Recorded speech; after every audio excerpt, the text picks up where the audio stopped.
Hi, welcome to చేతన media. Daggubati Purandeswari గారిని Bharatiya Janata party కేంద్ర జాతీయ కార్యదర్శిగా తమ కార్యవర్గంలో స్థానం కల్పించింది. ఈ సందర్భంగా పురంధేశ్వరి గారు మీడియాతో మాట్లాడారు. అనేక అంశాలపై మాట్లాడిన ఆమె రాష్ట్రంలో వైకాపా పాలనపై తన అసంతృప్తిని వెళ్లగక్కుతూ కొన్ని విమర్శలు చేశారు. దీంతో రాజ్యసభలో వైకాపా నేత, పార్టీలో నెంబర్ 2 అని చెప్పబడుతున్న విజయసాయిరెడ్డి వెంటనే ఆ విమర్శలను తిప్పికొడుతూ తన స్టైల్లో ఒక ట్వీట్ చేశారు. అయితే ఈ ట్వీట్లో పురంధరేశ్వరి గారి విమర్శలకు సమాధానమివ్వకుండా ఆమె ఒక జాతీయ నాయకురాలు కాదంటూ వ్యక్తిగతంగా విమర్శించారు. మేము వార్తలు ఫాలో అవుతాం, మళ్ళీ ఎందుకు చెబుతున్నారు అనుకుంటున్నారా? ఇక్కడే ఉంది అసలు విషయం. నిన్న మీరు జాగ్రత్తగా గమనిస్తే ప్రధాన టీవీ ఛానళ్లు ఈ సమస్యనే తమ ప్రైమ్ టైం డిబేట్స్లో సబ్జెక్టుగా ఎంచుకున్నాయి.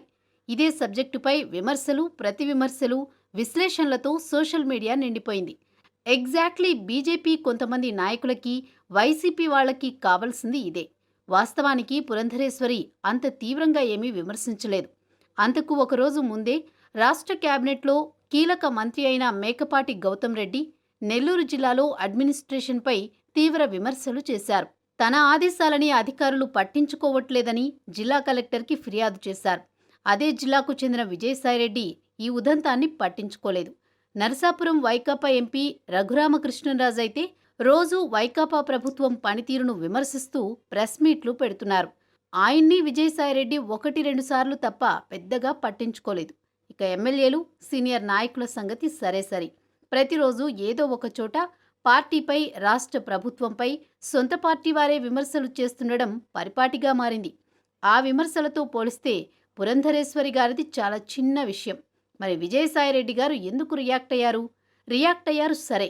బీజేపీ నేత పరిపాలనపై విమర్శలు చేసినప్పుడు అదే సబ్జెక్టుపై తిప్పికొట్టాలి కానీ ఆవిడ సామాజిక వర్గాన్ని మధ్యలోకి ఎందుకు లాగారు?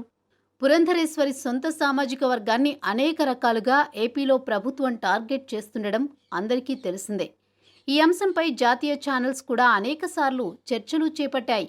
అమరావతిని కమ్మరావతి అని విమర్శించడం, ఎన్నికల ప్రధాన అధికారి నిమ్మగడ్డ రమేష్ కుమార్ కరోనా వైరస్ ప్రభావంతో స్థానిక ఎన్నికలు వాయిదా వేస్తే కరోనా వైరసా, కమ్మ వైరసా అని విమర్శించడం, స్వర్ణ ప్యాలెస్లో ఉన్న రమేష్ హాస్పిటల్ కోవిడ్ సెంటర్లో అగ్ని ప్రమాదం జరిగితే బాధ్యులైన అధికారులను వదిలేసి డాక్టర్ రమేష్ని వెంటాడడం, హైకోర్టులలో ఉన్న కేసులలో ప్రభుత్వానికి వ్యతిరేకంగా తీర్పులు వస్తే గౌరవనీయులైన జడ్జీలకు కులాన్ని అంటగట్టడం, ఇవన్నీ అందరికీ తెలిసిందే.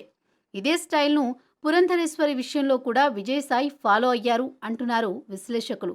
ఎలాగూ ఆ సామాజిక వర్గాన్ని టార్గెట్ చేస్తున్నారనే విషయం తెలిసిందే కాబట్టి, పురంధరేశ్వరి కూడా అదే సామాజిక వర్గానికి చెందిన వ్యక్తి కాబట్టి విమర్శల్లో ఆ విషయాన్ని లింక్ చేస్తే రాష్ట్ర వ్యాప్తంగా సంచలనమవుతుందని, భారీ స్థాయిలో చర్చ జరుగుతుందని ఆశించారట. వారు ఊహించినట్టుగానే ఈ విషయం టాక్ ఆఫ్ ది టౌన్ అయింది.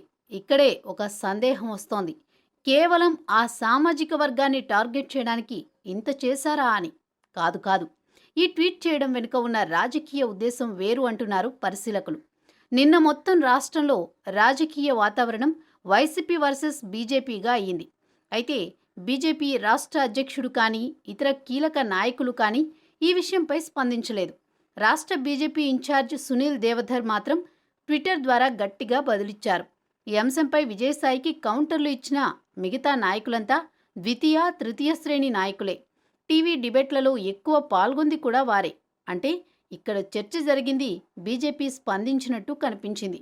కానీ స్పందించాల్సిన వాళ్ళు స్పందించలేదు. ఏ స్థాయిలో అవసరమో ఆ స్థాయిలో స్పందించలేదు. రాష్ట్ర బీజేపీలో గ్రూపులు ఉన్నాయని అందరికీ తెలిసిందే. Pro YCP, pro TDP, BJP groups లాగా విడిపోయి బీజేపీ పనిచేస్తుంది. బీజేపీలో ఉన్న ప్రో వైసీపీ వర్గం రాష్ట్రంలో వైకాపా వర్సెస్ టీడీపీగా ఉన్న రాజకీయ వాతావరణాన్ని వైకాపా వర్సెస్ భాజపాగా పిక్చర్ ఇచ్చేలా ప్రయత్నిస్తోంది.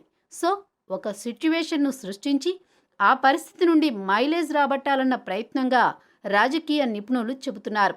దానిలో భాగమే పురంధరేశ్వరి గారిపై విజయసాయిరెడ్డి గారి ట్వీట్ అట. హైలైట్ ఏంటంటే ఇప్పటి వరకు దగ్గుబాటి పురంధరేశ్వరి గారు కూడా దీనిపై స్పందించకపోవడం.